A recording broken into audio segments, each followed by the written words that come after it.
Hello, and welcome to Five for Friday for this Friday, May 19th, 2023. Today we'll talk about restaurants using AI, changes at big tech firms, the latest in EVs and batteries, and why golf matters at work. Of course, at Five for Friday, I take it as my mission to curate these massive volumes of stories that you probably don't have time to read, and then I'll share them in these bite-sized grouping of 5 stories in about 5 minutes. So let me do the hard work, sifting through and reading the news, and then share those topics with you that I think could impact you and your small business. Are you ready to get going this week?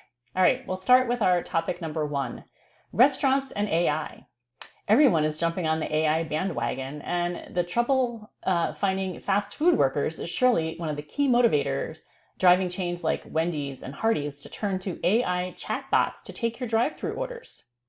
Technology is also helping Chick-fil-A, which is using geofencing, so they know when you get close to your restaurant and can have your food freshly prepared and ready to go. Operational technology is also helping sandwich chain Potbelly. And in other restaurant news, we're seeing a growth in restaurant subscribers who commit to regular visits to their favorite places, and a growth in restaurant-branded food showing up at the grocery store. The pandemic forced the restaurant industry into some huge changes just to stay alive, but now many of them are embracing these changes and relying on the technology to become more efficient and to address worker shortages. Anything goes, and maybe that's ultimately a good thing for all of us. Have you embraced the change in the world around you and your business? Time to start thinking about that. All right, moving on to story number 2. The big tech firms are all competing against each other to put out the latest and greatest AI options. Let's look at some of what's going on in their world. Google is actually about to compete against itself, risking the massive ad revenue it brings in from Google searches to introduce AI information to your search questions, rather than a list of sources. Not only will this alter their ad revenue, but it will also drastically change the way you, small business owner, get found online. So pay close attention to what Google is up to. In other big tech news, the metaverse is dead. Amazon is using AI to generate content, photos, and videos for merchants on their platform. LinkedIn is introducing an AI co-pilot to help with job recruitment on its platform. Snap is offering an AI-driven augmented reality mirror to try on clothes sold through the app. And the Nextdoor app is helping neighbors communicate in a more friendly manner with some AI suggestions. Oh, and Amazon is busy not only spying on you with a new secret home robot with a chatbot to see and understand what's going on at your house, but they're also going to let Alexa recommend products to you by answering your questions with paid promotions. So long, privacy and customer choice. And with that, let's move on to story number 3, EVs and batteries. The world is apparently all on board with electric vehicles, but we still haven't figured out how to handle the time constraint of charging, the lack of chargers, and the issue of making batteries out of some precious metals that generate toxic waste during processing. There are lots of options popping up to address the charging scene, including mobile charging robots that charge in your parking space, smaller city-friendly chargers, and a battery swapping alternative. Meanwhile, AI is helping to design a better battery. EVs that rely on coal to power the electricity aren't as green as we'd like, and Norway is enjoying a cleaner and quieter street as their population embraces the EV world. Moving on to story number 4, Gen Z employees. These poor kids are still figuring out the workforce and had the disadvantage of graduating in a world of COVID, and for many of them, starting a job the same way, pretty much via Zoom.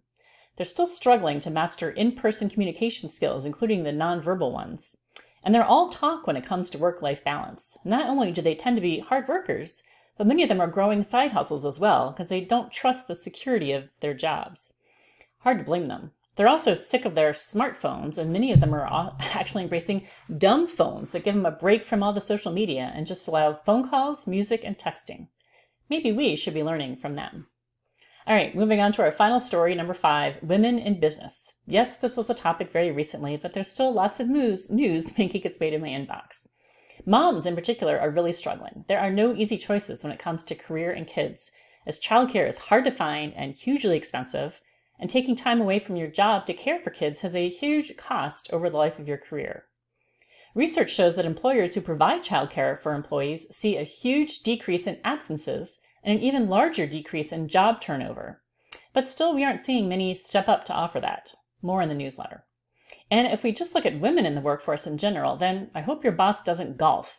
Research shows that golf-loving male CEOs are more likely to have fewer women in the C-suite and to pay them less as well. In other male boss news, remote work is for sissies, according to many business owners, and real men go to the office. Ugh. Some good news for women. There are now more female CEOs at S&P 500 companies than there are men named John who run the company. And a hedge fund company named Man Group now has its first CEO in 240 years. Go women! All right, I can only hope that we start to see more of a focus on childcare options, flexibility, and remote work as businesses start to understand the benefits not only to their female workers, but to the whole organization. And of course, if the big companies won't change, then that can become a huge advantage for your small business or a motivation to do your own thing. All right, that's it for today. Thanks for joining me for this week's 5 for Friday. Of course, there is a newsletter that has more details and individual stories than the video, including my take on each of these stories. So be sure to check out my website to request a free copy if you're curious before you pay to subscribe. And as always, I hope you'll sign up to receive these videos directly from me through my website or subscribe on YouTube so you can continue to hear about these signals of change that could impact your small business. Happy Friday and have a great weekend.